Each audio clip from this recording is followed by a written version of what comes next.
Hello दोस्तों, मैं हूं उपेंद्र और आप देख रहे हैं जीटी क्लासेज। और जीटी क्लासेज में आपका स्वागत है।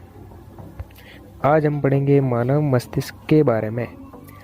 तो हम मानव मस्तिष्क के बारे में डिटेल से पढ़ेंगे। कितने भाग है, कौन सा भाग क्या क्या कार्य करता है, वो हम पूरा अच्छे से पढ़ेंगे। और आपके लिए यह क्लास बहुत ही बेनिफिशियल है। आप अपने एग्ज़ाम में अपना 100% दे सको, उस हिसाब से मैंने ये क्लास बनाई है।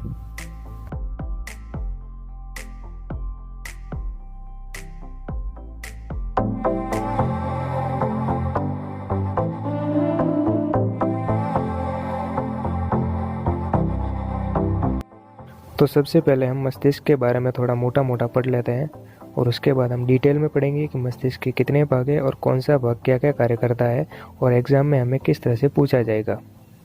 तो हमारी पहली लाइन है, यह समूचे ब्रह्मांड की सबसे जटिल संरचना है तथा हमें इसके बारे में बहुत ही कम जानकारी प्राप्त है। वैज्ञानिक लोग आज भी मस्तिष्क के बारे में नई नई जानकारी प्राप्त करने के लिए रिसर्च कर रहे हैं। और दूसरा जो है, मानव मस्तिष्क 1 खरब तंत्रिका कोशिकाओं से मिलकर बना होता है और मस्तिष्क के प्रति घन सेंटीमीटर में पाए जाने वाले तंत्रिका कोशिकाओं की लंबाई लगभग 1600 किलोमीटर होती है।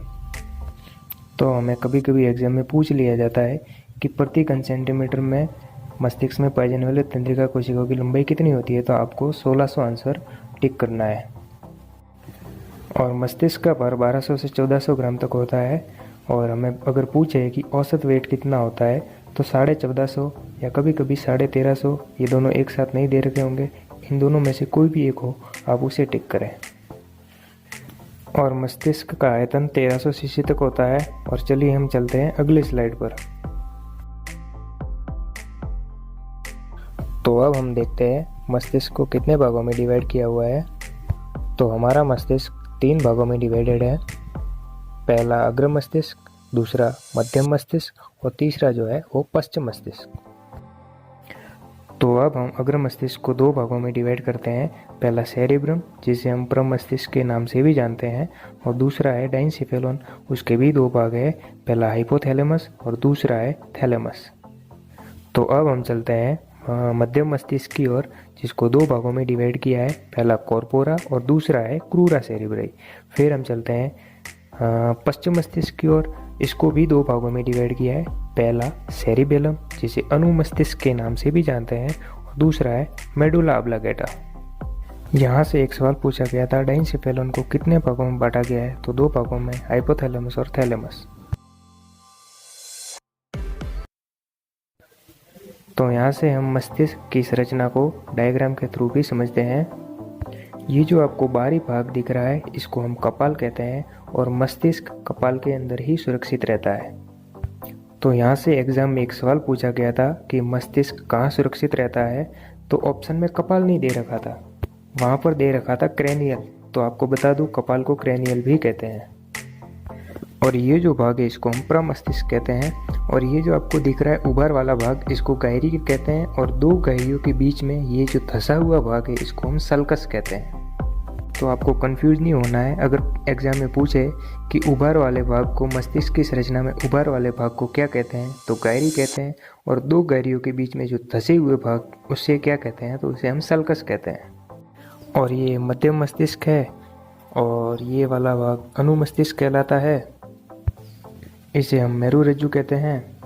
और ये जो आपको दिख रहा है, इसे हम मेडुला ऑब्लांगेटा कहते हैं। और ये जो मटर के दाने के आकार की जो भाग दिख रहा है, इसको हम पीयूष ग्रंथि कहते हैं। और ये वाला भाग हाइपोथैलेमस कहलाता है। तो इन सब के क्या क्या कार्य हैं, वो हम आगे वाली स्लाइड में पूरा स्टेप बाय स्टेप डिटेल में पढ़ेंगे। तो अब हम पढ़ते हैं अग्र मस्तिष्क के बारे में। तो मानव मस्तिष्क का 2/3 भाग संरचना में वलयित होता है। और वलय संरचना के उभर वाले भाग को गायरी कहते हैं। और 2 गायरियों के बीच में पाया जाने वाला धंसा हुआ भाग सल्कस कहलाता है। यह मैं पहले ही आपको डायग्राम में बता चुका हूँ और यहाँ मैंने वापस नोट लगा के ब्रैकेट में लिख रखा है। तो चलो अब हम सेरिब्रम के बारे में जानते हैं। यह अग्र मस्तिष्क का ही भाग है, इसे हम प्रम मस्तिष्क के नाम से भी जानते हैं। तो यह अग्र मस्तिष्क का यह भाग 2 अर्धगोलाकार पालीनुमा संरचनाओं में पाया जाता है। तो अब हम देखते हैं कि सेरिब्रम का कार्य क्या है। तो मानव मस्तिष्क का यह भाग बुद्धि, तर्क, भावना, इच्छा आदि पर नियंत्रण रखता है तथा एग्जाम में एक बार ये पूछा था कि सचेतना के लिए मस्तिष्क का कौन सा भाग उत्तरदायी है, तो हमें सेरिब्रम टिक करना है। तो अब हम पढ़ते हैं हाइपोथैलेमस के बारे में। तो इसका मुख्य कार्य है यह शरीर के आंतरिक संवेगों जैसे भूख, प्यास, क्रोध, गुस्सा, घृणा, प्रेम आदि के लिए यह उत्तरदायी होता है।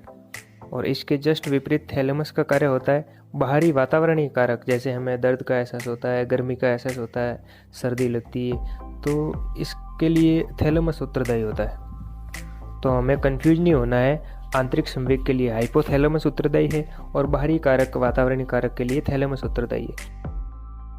फिर भी अगर आपको कन्फ्यूजन हो रहा हो तो मैं आपको एक बेस्ट ट्रिक बताता हूँ।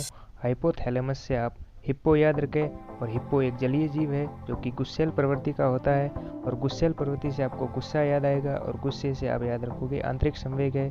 आंतरिक संवेग हाइपोथैलेमस का काम है, और इसके विपरीत थैलेमस का काम बाहरी वातावरणीय कारक, जो कि मैंने आपको बता रखा है। तो अब हम यहाँ एक नोट लगा रखा है, उसको हम पढ़ते हैं। मानव मस्तिष्क में दृष्टि का कार्य अग्र मस्तिष्क करता है, यानी कि यहाँ दृष्टि से तात्पर्य देखने से नहीं है, यहाँ दृष्टि से तात्पर्य है कि दिशा दिखाने का काम कौन सा मस्तिष्क करता है, तो वो अग्र मस्तिष्क करता है।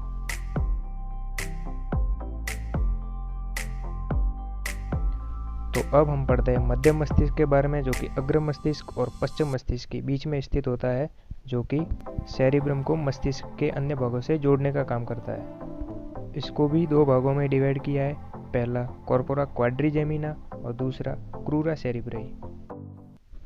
अब हम पढ़ते हैं मध्यम मस्तिष्क के कार्य क्या क्या है।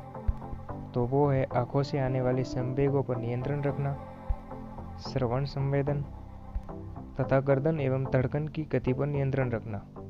ये मध्यम मस्तिष्क के मुख्य कार्य है। फिर हम आगे पढ़ेंगे पश्चिम मस्तिष्क, जिसे हम अनुमस्तिष्क भी कहते हैं। तो यहाँ पश्चिम मस्तिष्क को दो भागों में डिवाइड किया है, पहला सेरिबेलम, जिसे अनुमस्तिष्क कहते हैं, दूसरा मेडुला ऑब्लांगेटा। और अब हम देखेंगे सेरिबेलम, तो इसे शरीर का गायरोस्कोप भी कहते हैं, और इसका कार्य है ऐच्छिक क्रियाओं पर नियंत्रण रखना। ऐच्छिक क्रियाएं वे होती है जो हमारे कंट्रोल में होती है, जैसे चलना, बोलना, खाना, पीना आदि, ये सारी ऐच्छिक क्रिया है। और मेडुला ऑब्लांगेटा का काम इसके जस्ट विपरीत अनैच्छिक क्रियाओं पर नियंत्रण रखना, जैसे उल्टी होना, हृदय दर, श्वसन दर, मुंह में लार आना, खांसी आना, ये सारी अनैच्छिक क्रिया है। तो इनका नियंत्रण कौन करता है? Medulla oblongata. तो अब हम पढ़ते हैं लास्ट वाली स्लाइड पर कि इससे रिलेटेड महत्वपूर्ण तथ्य कौन कौन से हैं। तो पहला ये कि मस्तिष्क का आकार अखरोट के समान होता है, और अखरोट आपने खाया ही होगा, और अगर आपने अखरोट ही नहीं खाया तो भाई आप बहुत पीछे हो, दुनिया बहुत आगे बढ़ गई है और आपने अभी तक अखरोट ही नहीं देखा।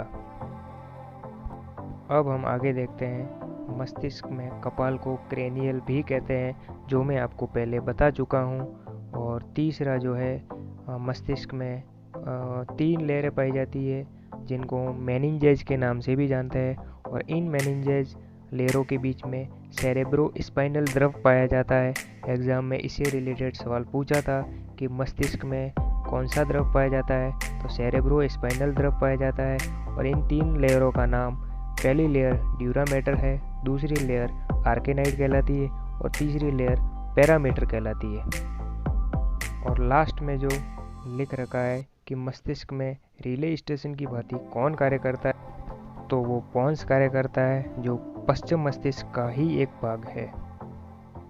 तो आज हमारा मस्तिष्क से रिलेटेड पूरा टॉपिक कंप्लीट हो गया है, और आगे हम आपको टॉप 50 क्वेश्चंस की एक क्लास और देंगे, उसे भी आप ज़रूर अटेंड करें। और अगर आज आपको सच में पढ़ने में मज़ा आया हो और मैंने अच्छे से बताया हो, तो आप इस चैनल को लाइक करें, शेयर करें और सब्सक्राइब करें।